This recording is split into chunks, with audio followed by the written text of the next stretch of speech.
मोकळ्या करा बसत नाही तिथं खुर्च्यासाठी चाललंय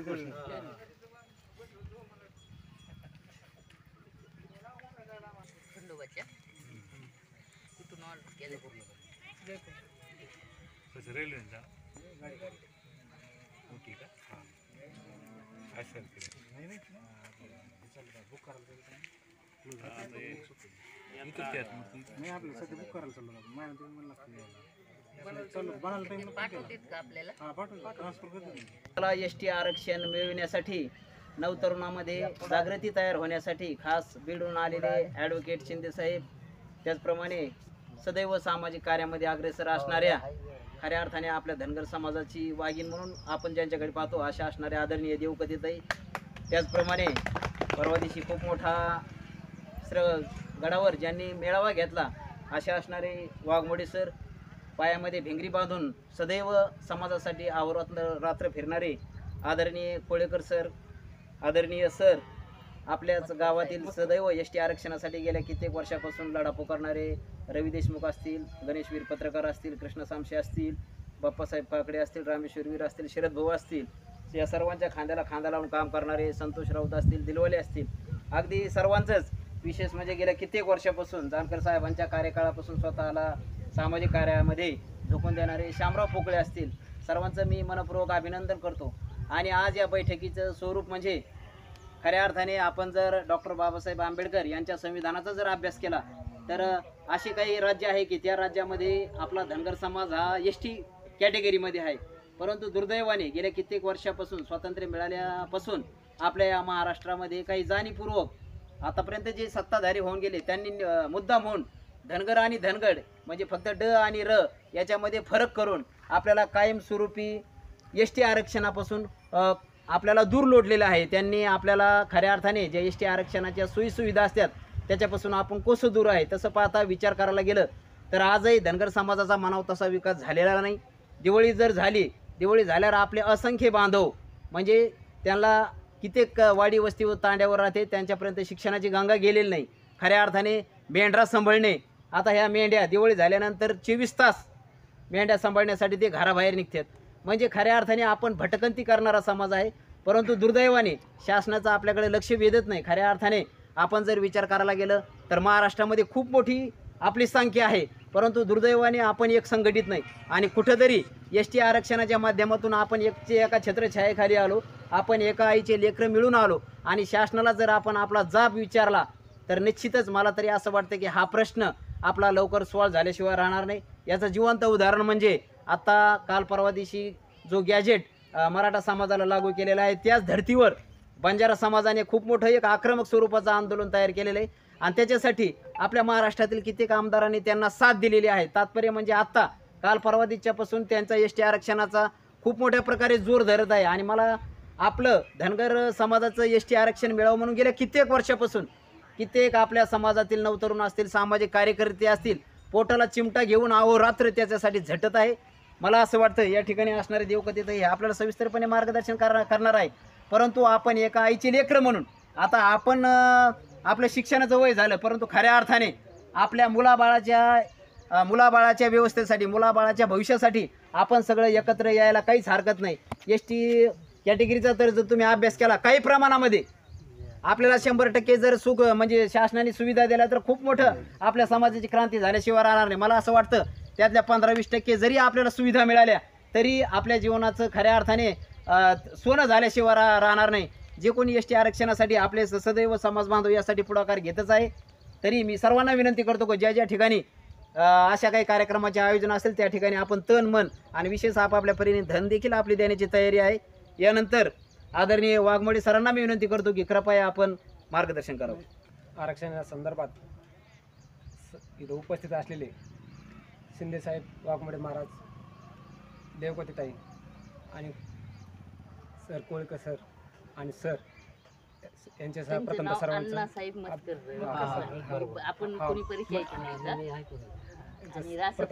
सर्वांचं अभिनंदन. आणि इथं उपस्थित असलेले माझे सर्व तरुण मित्र, आज आपण या ठिकाणी आपल्या एस टी आरक्षणासंदर्भात जे काय इथून पुढे जे काय हालचाली करायच्या जेणेकरून आपल्याला अजून बी आपला समाज एकजुटीनं असा पुढं आलेला दिसत नाही. पण आपण ह्या अनेक वर्षाच्या मागणीसाठी आपण सर्वांनी एकत्रित येऊन हा लढा अनेक अशा एकदम तीव्र पद्धतीनं मोठा कसा होईल आणि आपले जे नेतृत्व करतात समाज, जे नेतृत्व करणारे जे सर्व आपले वाघमोडे महाराज असो, मतकर सर असो किंवा अनेक जे काही नेते असतील त्यांच्या पाठीशी आपण सर्वांनी खंबीरपणे उभा राहून एकजुटीनं साथ द्यावी एवढीच मी आपल्या सर्वांकडून अपेक्षा करतो. आणि मी 2 शब्द तालुका कुठं बाजूला राहिला, तुमचं चाललंय काय, बरोबर आहे नाही? तर आपण त्याच्यावरती नंतर येऊया. सर्वप्रथम छत्रपती शिवाजी महाराज, भारतीय राज्यघटनेचे शिल्पकार महामानव डॉक्टर बाबासाहेब आंबेडकर, शेतकऱ्याचा असोड महात्मा ज्योतिबा फुले. शिक्षण हे वाघिणीचं दूध आहे. हे दूध सामान्य माणसाला पाजणारी वाघीण माता सावित्रीबाई फुले, माता रमाई, माता भीमाई आणि ज्या ज्या महामानवांनी या पुरोगाम महाराष्ट्राचे आपलं आयुष्य वेचलं त्या सर्व संत कवी आणि साहित्यिकांच्या विचाराला वंदन. त्याचबरोबर ज्या मनगटात बळबुद्धी आणि चातुर्य आहे तोच स्वकर्तृत्वावर लोकाभिमुख राजा बनू शकतो हा संदेश जगाला देणारी आणि पुण्यश्लोक ही पदवी जगानं ज्यांना प्रदान केली त्या आपल्या सर्वांच्या श्रद्धास्थान, प्रेरणास्थान, जगण्याचा श्वास आणि ऊर्जा महाराणी अहिल्यादेवी होळकर यांच्या पवित्र चरणावरती मी नतमस्तक होतो. इंग्रजासारख्या जुलमी सत्तेला ज्यांनी 18 वेळा हरवलं, तो भारताचा नेपोलियन बोनापार्ट म्हणून ज्यांची इतिहासामध्ये उल्लेख केला जातो ते महाराजा यशवंतराव होळकर यांच्या देखील चरणी मी नतमस्तक होतो. मराठी सत्तेचा ध्वज अटकेपार फडकवणारे आणि मराठी सत्तेचं संरक्षण 28 वर्ष या हिंदवी स्वराज्याचा भगवा ध्वज ज्या महामानवांनी स्वतःच्या खांद्यावर वागवला ते या ठिकाणी मराठी साम्राज्याचे सुभेदार श्रीमंत राजे मल्हारराव होळकर यांच्या देखील पवित्र स्मृतीस मी विनम्र अभिवादन करतो. आजच्या बैठकीला उपस्थित असलेले या ठिकाणचे आवर्जून या ठिकाणी उपस्थित असलेले आपल्या समाजाच्या कार्यामध्ये हिरिने सहभागी असले माझे मार्गदर्शक ॲडव्होकेट राजू शिंदे साहेब, माझे सहकारी मित्र राष्ट्रीय समाज पक्षाचे जिल्ह्याचे अध्यक्ष आदरणीय मतकर सर, ज्यांनी काल शृंगारवाडी या ठिकाणी भव्य ओबीसी मेळाव्याचं आयोजन केलं, ते आमचे दुसरे सहकारी मित्र आदरणीय हरिभक्तीपरायण परमेश्वरजी महाराज वाघमोडे, बीड जिल्ह्याच्या रणरागिणी म्हणून धनगर समाजाच्या कार्यामध्ये ज्यांचं नेहमी योगदान या ठिकाणी आणि आवर्जून नावोल्लेख केला जातो ते आमच्या भगिनी आदरणीय मीनाताई आणि रवीजी देशमुख, आदरणीय श्यामभाऊ आणि आपण सर्व, मला वाटतं आपल्यापैकी 80% लोक मला बऱ्यापैकी ओळखतात, आमचे काकडे साहेब आणि आपण सर्वजण या ठिकाणी उमापूरकर. तर ही जी चिंतन बैठक आहे गेल्या 4 महिन्यापासून आपण सोशल मीडियामध्ये आता जवळपास सगळेजण अँड्रॉइड मोबाईल वापरतात. जे महाराष्ट्राचं वातावरण आहे, जे राजकीय सामाजिक परिस्थिती आहे त्याचा आपल्यापैकी बऱ्यापैकी आपल्याला अभ्यास आहे. मला याच्यावरती अधिकचं बोलायची काही आवश्यकता नाही, आपण बघत आहात.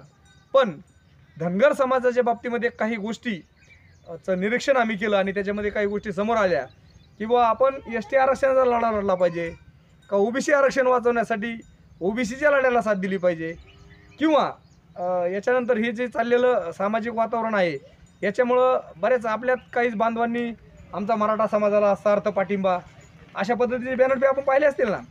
काही लोकांनी आपल्याच माणसावरती टीका करताना आलेले व्हिडिओ, अशा याच्यामुळे धनगर समाजाची अवस्था जे आपल्याकडे जुनी म्हण आहे ना, आपलं लेंड्यापाशी ना मेंढ्यापाशी, अशा परिस्थितीच्या अवस्थेमध्ये आज आपण आहोत असं मला वाटलं, माझ्या सर्व सहकाऱ्यांना वाटलं. म्हणून आपण याच्यावरती सविस्तर चिंतन करण्यासाठी बीड जिल्ह्याच्या सकल धनगर समाजाच्या वतीने जिल्हास्तरीय चिंतन बैठकीचं आयोजन केलं होतं.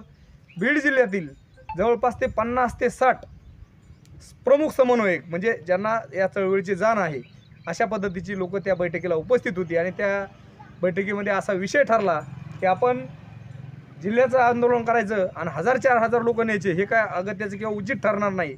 म्हणून आपण तालुका स्तरावरती तालुक्याच्या मायक्रो म्हणजे खेड्यापाड्यामध्ये जिथं आपण ज्या समाजामध्ये जन्माला आलो आणि जी लोक आपली खरोखर उपेक्षित आहे त्या एका भागामध्ये जाऊन आपण त्याबद्दल जनजागृती करूया आणि जनजागृती करून सकल धनगर समाजाच्या वतीने जसं या ठिकाणी मराठा समाजाचं आता मुंबईमध्ये झालेलं आंदोलन आहे कदाचित त्यापेक्षाही व्यवस्थित, शिस्तबद्ध आणि लोकशाही मार्गाने संविधानिक मागणी करणारं राज्यव्यापी कमीत कमी 1,00,000, 2,00,000, 5,00,000 लोकांचं आंदोलन आपण मुंबईमध्ये करू असा निर्णय आपण म्हणजे या दृष्टीने वाटचाल करण्यासाठी आजची ही बैठक आयोजित केली. आपल्याला इथं कुठला प्रोग्राम करायचा नाही, आपल्याला इथलं कुठलं आंदोलन करायचं नाही, कारण आपण भरपूर आंदोलन आता उमापूरकरांच्या बाबतीमध्ये मला काही नवीन नाही, आता काळे सर साक्षीदार आहेत, आपण सर्वजण साक्षीदार आहात.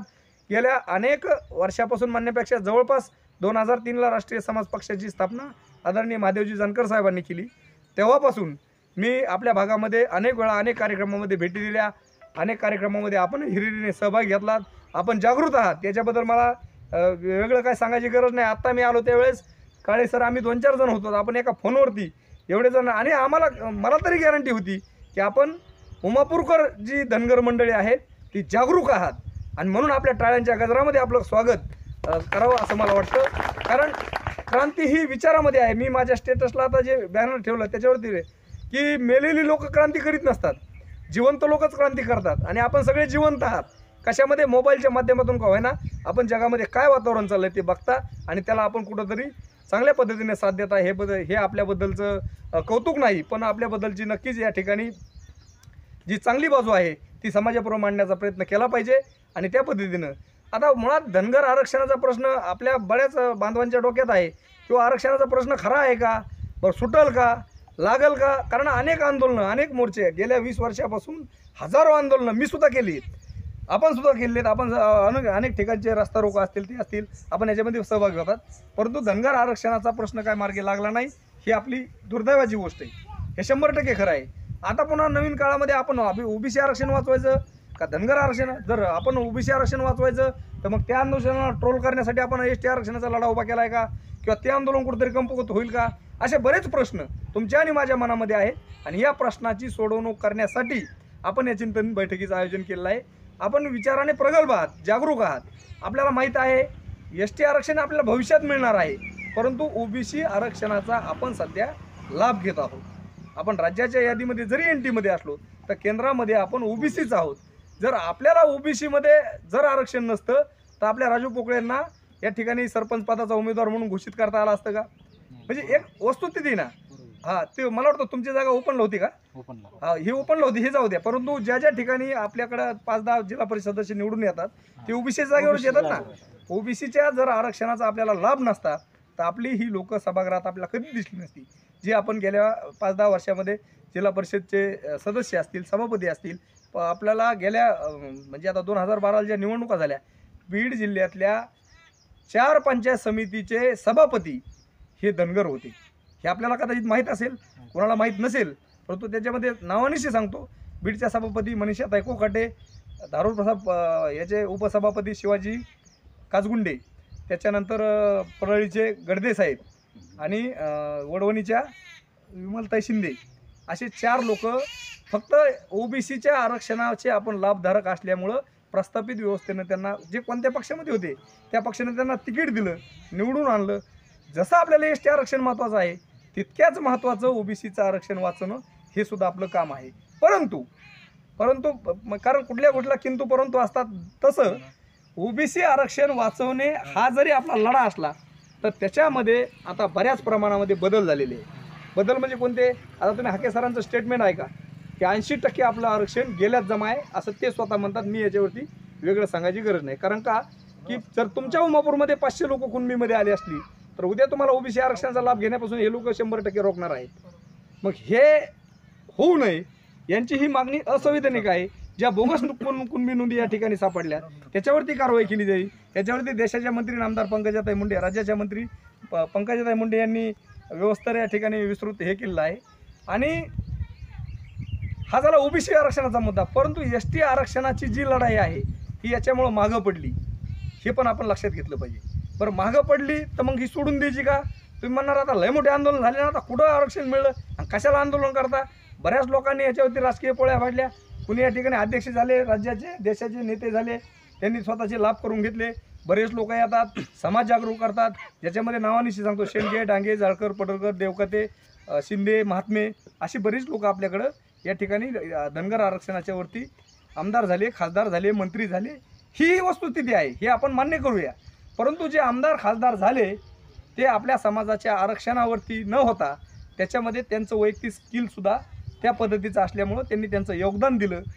आणि मग त्याच्या पुढचं माझं वैयक्तिक मत असं आहे की मी सुद्धा डॉक्टर बाबासाहेब आंबेडकरांनी सांगितल्याप्रमाणे आपणही राज्यकर्ते जमात बनलं पाहिजे.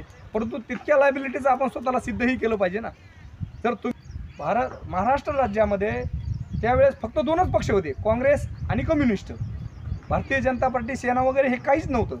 या 2 पक्षामध्ये काँग्रेसच्या तिकिटावर निवडून आलेले 13 विधानसभा मतदारसंघाचे आमदार, म्हणजे त्यावेळेचं 13 म्हणजे आता जे खानापूर आटपाडी आहे, गोपीचंद पडळकर जे आमदार आहेत, तो मतदारसंघ. त्याच्यामध्ये टी.के. शेंडगे, तुकाराम केशव शेंडगे नावाचे धनगर समाजाचे एक आमदार निवडून आले आणि त्यांनी पंडित नेहरूला पत्र दिलं. पत्र नाही दिलं तर ती गळ्यात शबनम घेऊन स्वतः भेटले. त्यांनी सांगितलं, आम्ही इतर राज्यामध्ये धनगर समाज हा घटनादत्त ST आरक्षणामध्ये आहे, ST मध्ये आम्हाला सवलती द्या. तर त्या पंडित नेहरूंनी या ठिकाणी सांगितलं की तुम्ही हे धनगर करतात, हे माणूस जातीवाद करणार आहे, याला पुढच्या वेळेस तिकीट देऊ नका. लक्षात घ्या, तिकीट देऊ नका म्हटल्यानंतर टी.के. शेंडगेंनी स्वतः अपक्ष उमेदवारी दाखल केली आणि 1957च्या म्हणजे दुसऱ्या पंचवार्षिकला पहिल्यापेक्षा जास्त मतांनी ती निवडून आली. निवडून आल्यानंतर असं लक्षात आलं की हा माणूस अपक्ष आमदार म्हणून जर निवडून येत असेल आणि जर हा उद्या महाराष्ट्रातल्या लाखो करोडो धनगराची भाषा बोलायला लागला तर कदाचित आपलं राजकीय अस्तित्व धोक्यात येईल. तर त्यावेळेचे जाणकार आणि अनेक या ठिकाणी चळवळीतील लोक सांगतात की रहस्यमय त्यांचा मृत्यू झाला. रहस्यमय मृत्यू झाला, कसा झाला आपण समजून घ्या, आपण सगळे जाणती मंडळी आहात. मग ही धनगर आरक्षणाची चळवळ तिथून पुढं पूर्णपणे बंद पडली. बंडू शिंगरे नावाच्या एका कोकणी धनगराने छत्रपती शिवाजी महाराजांच्या नावावरती एक संघटना असावी म्हणून शिवसेना नावाची एक संघटना स्थापन केली. पण शिवसेना नावाची संघटना जर एका धनगरांनी स्थापन केली आणि ती जर सगळ्या महाराष्ट्रात गेली तर या धनगरांचं राज्य महाराष्ट्र येईल म्हणून हिंदू हृदय सम्राट नावाचे बाळ ठाकरे तिथं आणून बसवले आणि शिवसेना ही त्यांची संघटना 1966ला त्यांनी स्थापन केली. असं हा इतिहास आहे. तुम्ही याच्यावरती अनेक पुरावे अनेक विचारवंतांनी लेखकांनी त्याच्यावर लिहिले आहेत. मी आता अधिकचं बोलण्याची गरज नाही. तिथं तीही धनगरांची त्या ठिकाणी चळवळ त्या ठिकाणी मोडीत काढण्यात आली. त्याच्यानंतर 1988ला B.K. कोकरे नावाचे बारामतीतले एक या ठिकाणी क्रांतिकारी पाऊल या धनगर समाजाच्या आरक्षणासाठी आणि धनगर समाजाच्या न्याय मागण्यासाठी उचललं गेलं. ज्या B.K. कोकरेने 1988 ते 1992 पर्यंत 4 वर्षामध्ये महाराष्ट्रभर 2 दौरे केले. आता बघा आपल्याकडे एवढ्या 4 व्हीलर 2 व्हीलर एवढ्या मोठ्या गाड्या, सोशल मीडिया, आपण एका मेसेजवरती इथं जमा झालो. त्यावेळेस अशा प्रकारची काही व्यवस्था नव्हती.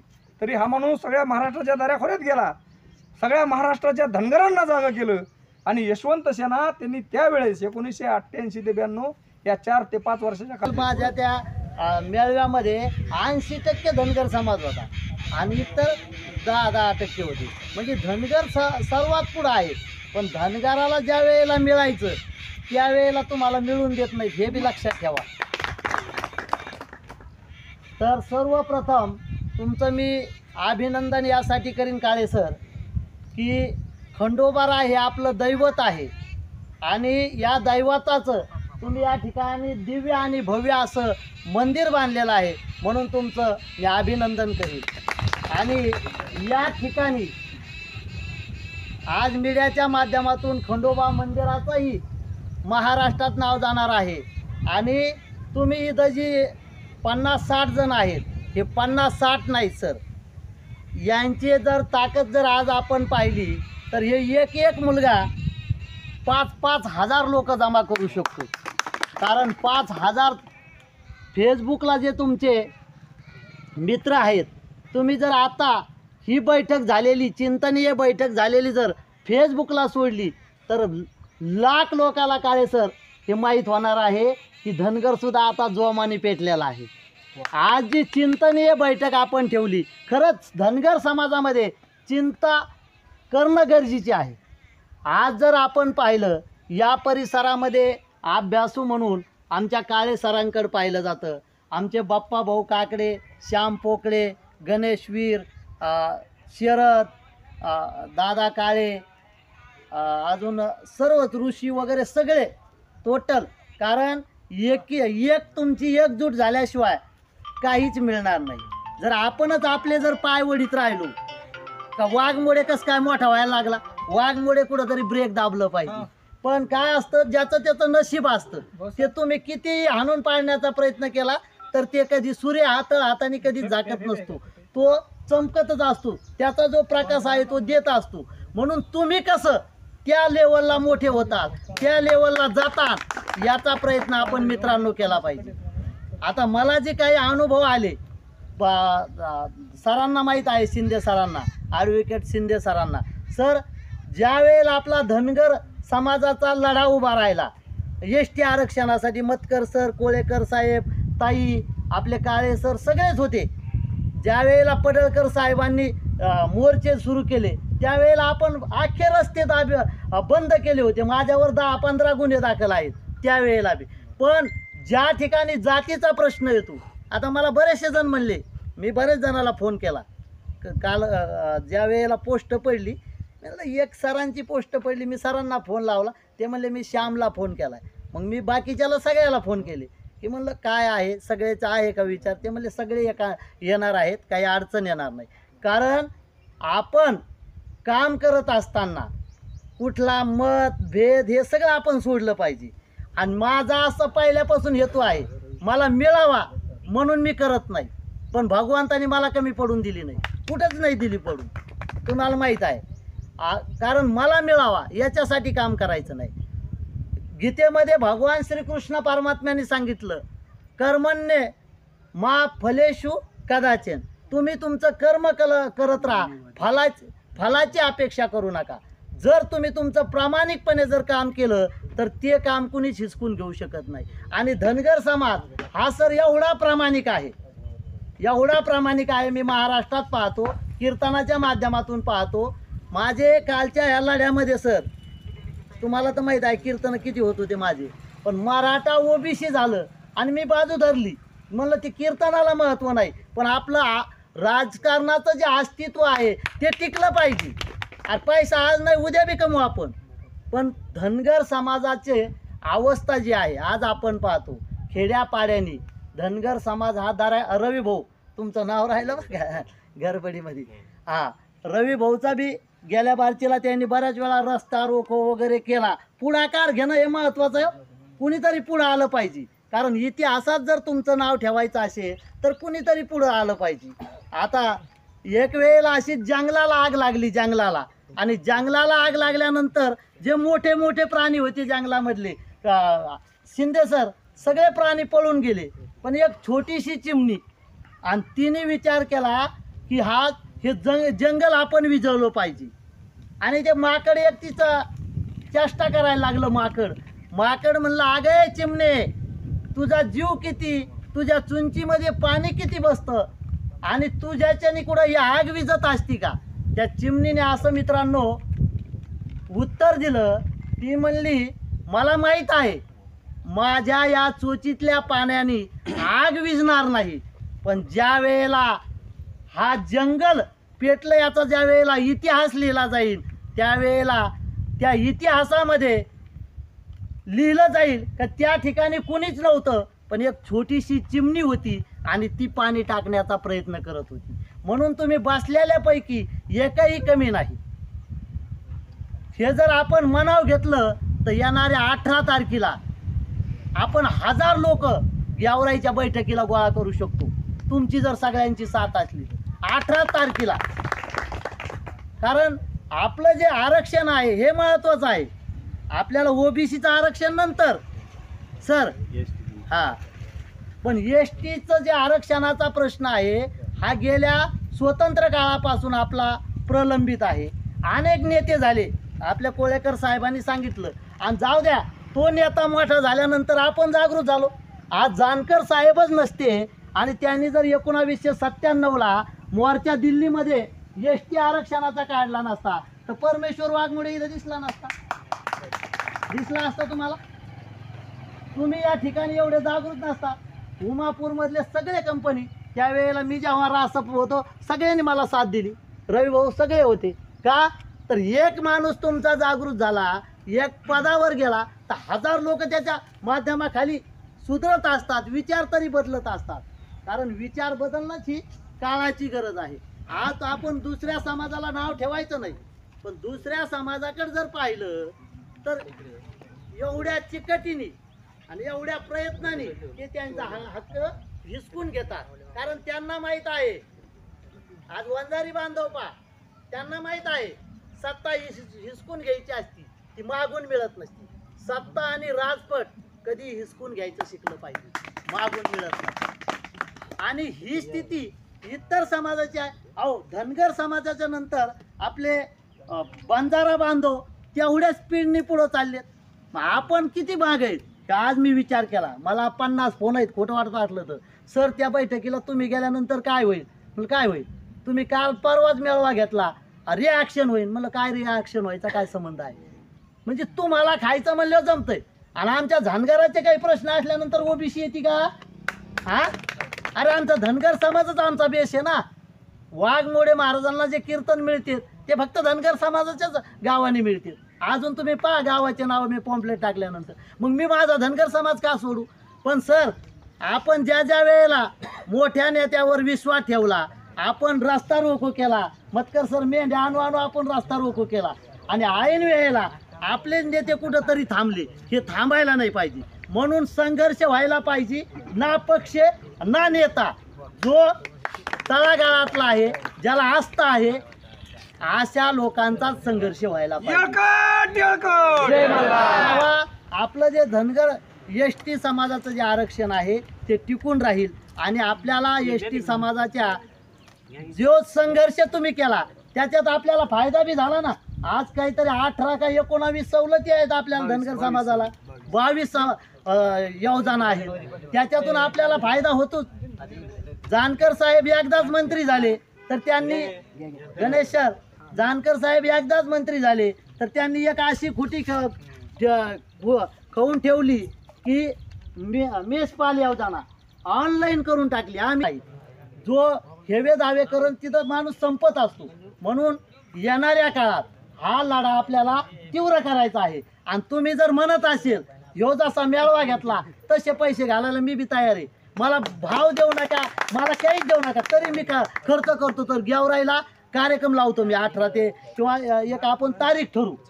पण लढा करायचा तर मोठा करायचा, कारण सगळ्याला फायदा झाला पाहिजे. नाही तर काय होतंय, धनगर समाजही बोळा, शिक्षणाचा अभाव, राजकारणामध्ये कुठंच प्रगती नाही. मग या समाजाचा काय होतोय, कुणीतरी उठतंय आणि त्याचा फायदा घेतोय, स्वतःची पोळी भाजून घेतो आणि तो सटकतो. ह्या बिचारांनी किती दिवस अशा बैठकी घ्यायच्या, किती दिवस घ्यायच्या सर अशा बैठकी? हा, कुठंतरी यांना बी भेटला पाहिजे. तुम्ही म्हणता आता आपल्याला मंत्रालयावर मोर्चा न्यायचा, नेऊ आपण, पण तेवढे आपणही पक्के झालो पाहिजे, कारण समाजाची दिशाभूल होता कामा नाही. आणि मी आता सांगितलंय कुठला पक्ष नाही काय नाही, मी सामाजिकच काम करणार आहे. त्याच्यामुळं माझं कुठं चुकलं तर तुम्ही मला बुटाने आणा, पण समाजाला कुठं आपल्याला चुकीच्या मार्गाने, कारण या समाजाला दिशा नाही बरं का. जो येतो तो तिथपर्यंत त्या पॉईंटपर्यंत नेतो आणि त्याला वाटलं का माझं आता साधायला लागलं किंवा अंग काढून घेतो, समाज तोंडावर पडतो. हे असं होता कामा नाही. म्हणून आजची खरंच चिंतनीय बैठक आहे आणि आपण 100% या ठिकाणी तुमचा अमोल असा वेळ देऊन तुम्ही या बैठकीला या ठिकाणी हजर राहिलात. कारण अनेक जणांनी तुम्हाला फसवलेलं आहे. काहीला वाटतं आज माणसाची अशी मनस्थिती आहे की धनगराला एसटीतलं आरक्षण मिळत नाही. पण या जगामध्ये प्रयत्न जर केलं, प्रयत्न हे वाळूचे कण रगडिता तेलही गळे, प्रयत्न अंती परमेश्वर. म्हणजे मी माझं नाव घेतो असं नाही, प्रयत्न अंती परमेश्वर. तुम्ही जर प्रयत्न केले तर या जगामध्ये अशक्य काहीच नाही. म्हणून सर्वांनी या ठिकाणी वेळ दिला. माझं लांबलेलं भाषण या ठिकाणी मी थांबवतो, कारण वेळ कमी आहे. मुलांना सगळ्यांना खंडोबाची मूर्ती आणण्यासाठी जायचं आहे. आणि सगळ्यांनी आपल्या फेसबुकवर, व्हॉट्सअपवर आज हे जे काही यूट्यूबला पडेल ही जास्त फॉरवर्ड करण्याचा प्रयत्न करा आणि या महाराष्ट्राला कळू द्या की पुन्हा एकदा ताकदीने धनगर समाजाचे तरुण मंडळी या लढ्यामध्ये उतरलेले आहे. एवढं बोलतो आणि थांबतो. जय मल्हार. विवाद मुजरा करते आणि आज आपली ही भाषण करायची वेळ नाही आहे, ही चिंतन बैठक आहे आणि आपण सर्वजण चिंतेत आहोत की आपल्याला धनगर एस टी आरक्षण भेटेल का नाही. बऱ्याच जणाला तर एस टी आरक्षणाचा अर्थ पण माहीत नाही आहे. पण आपण बरेच जण आता तुम्ही सर्वच इथं एका शॉर्ट नोटीसवर आलेले आहात. काही 2च समाज बांधवांना इथं माहिती होतं की उमापूरला बैठक आहे आणि मला पण ज्यावेळेस माहिती झालं त्यावेळेस मी काही म्हणजे मला कुणी आमंत्रित केलेलं नाही आहे. असं म्हणतात की अधिकार की लढाई मी आमंत्रण भेजे नाही जाते आणि मी कधीच आमंत्रणाची वाट बघत नाही. इथं धनगर आरक्षणाचा प्रश्न असतो तिथं मी अहोरात्र रस्त्यावर उतरते. मी कधीही त्या गावात मला गाडी भेटल का नाही भेटल, मी रस्त्याला निघले की त्याच्यानंतर मार्ग निघत चालतात. त्यामुळं मला पण वाटतं की जसे आपण पुरुष मंडळी ह्या लढ्यात उतरण्याचा प्रयत्न करतो, तसंच महिला भगिनींना जर उतरलं तर आपल्यासाठी ते फायदेशीर ठरेल. बघा तुम्ही आता बघा म्हणण्यापेक्षा, इतरांचं अनुकरण करण्यापेक्षा आपण काहीतरी वेगळं करा. आणि मला धनगर असल्याचा खरंच स्वार्थ अभिमान आहे. मला सगळेजण म्हणतात की यार तुम्ही धनगर करतात, पण खरोखरच मला ना दौलत पे नाच करते हैं ना शोहरत पे नाच करते हैं, किया है हमें भगवान ने धनगर समाज में पैदा, इसलिए हम अपनी किस्मत पे नाच करते हैं. मला फार आवडतं मला की आपण आपल्या समाजासाठी काहीतरी करायला पाहिजे. आणि तुम्ही ह्या ठिकाणी सर्वजण आलेला आहात. मी आता प्रत्येकाचं, मला इथं बऱ्याच जणांचे नाव पण माहिती नाही येतं, आणि स्टेजवरचे सर्वच माझे सहकारी बंधू आहेत. मी नाव घेण्यात वेळ नाही घालणार, कारण तुमच्या चेहऱ्यावरचं ते दृश्य दिसतंय मला, तुमची काहीतरी तळमळ चालू आहे. ठीक आहे, तुमची जशी ती तळमळ चालू आहे का, तशीच आपल्या धनगर समाजाच्या एसटी आरक्षणाची ही तळमळ तुमच्या मनात रुजावी. आम्ही एक रोपटं लावून जातोय, तुमच्या गावामध्ये त्याचं वृक्ष व्हावं एवढीच माझी इच्छा आहे. आणि त्या वृक्षाला पाणी घालण्यासाठी काहीतरी आपले प्रयत्न म्हणण्यापेक्षा हे छिडवून पडणार आहेत. तुम्ही सर्वांनी आपापल्या मोबाईलमध्ये त्या चॅनलला लाईक करायचं, सबस्क्राईब करायचं आणि पुढं पाठवायचा प्रयत्न करा, शेअर करायचा. त्याच्यामुळं महिला जागृत होतील. काय होईल, आज एकटी मीनाक्षीताई देवकोते रस्त्यावर आहे, उद्या मीनाक्षीताईसारख्या अनेक महिला रस्त्यावर आल्या पाहिजेत. मी ज्यावेळेस बोलवते का त्यावेळेस महिला येतात, पण तुमच्या माध्यमातून पण काही महिला आल्या पाहिजे. मी एकटी किती आणणार आहे, 100, 200, 150, पण ज्यावेळेस प्रत्येकाच्या घरातून एक एक महिला बाहेर पडन का. बघा, ज्या महिला कधीही डोक्यावरचा पदर न पडू देता दरवाजात सुद्धा उभा राहत नव्हत्या, त्या महिला कलेक्टर ऑफिसमोर नालीत पडल्या, नालीत त्यांच्या आंदोलनासाठी. बरं का, बेंदाडात भरल्या. आपल्या बायका घराच्या बाहेर निघायला तयार नाही, तर त्याला कारणीभूत तुम्ही पुरुष आहात. तुम्ही म्हणतच नसताना त्यांना चला आंदोलनाला, चला बैठकीला. कुठेतरी त्यांना पण बाहेर येऊ द्या, त्यांना पण कळू द्या की आपल्या पुढच्या पिढीचं भविष्य आपल्या